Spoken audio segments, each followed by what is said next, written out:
Vamos lá, pessoal, mais uma então de movimento harmônico simples.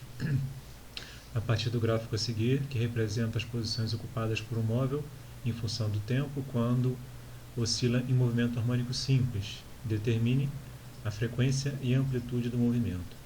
Bom, vamos lá, vamos tentar resolver essa primeiro. A amplitude é moleza, né, pessoal? A amplitude é só lembrar do conceito de o que é amplitude, né?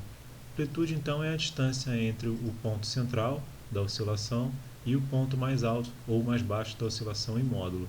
Então, aqui nós temos que a amplitude vale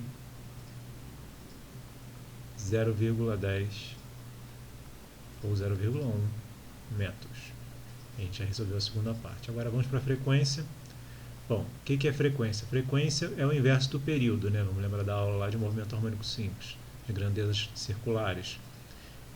Qual é o período desse movimento? O período é o tempo que o corpo leva para repetir seu movimento.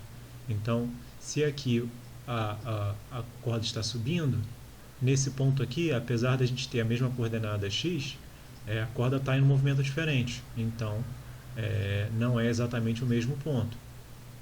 Só aqui no t igual a 2 segundos que a gente tem o período, que é o tempo que o corpo leva para repetir o seu movimento. Então aqui ele está subindo, aqui ele está descendo, a partir daqui ele vai começar a subir de novo. Então ele vai começar a repetir o seu movimento a partir de t igual a 2 segundos.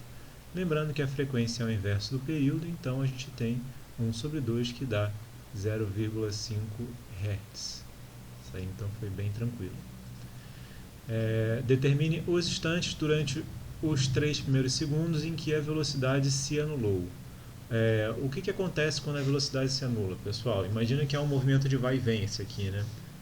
A posição do corpo é a posição central, ela vai até a borda, volta à posição central, vai até a outra borda, volta à posição central.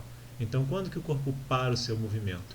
Ora, quando ele chega na máxima distância, né, na amplitude do seu deslocamento, né? Então, imagina um corpo oscilando de um lado para o outro, né?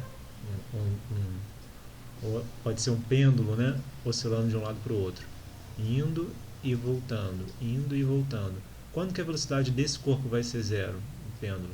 Olha, quando ele estiver no ponto mais alto, seja desse lado ou seja desse lado. Então ele vai, para, volta, para, volta, para.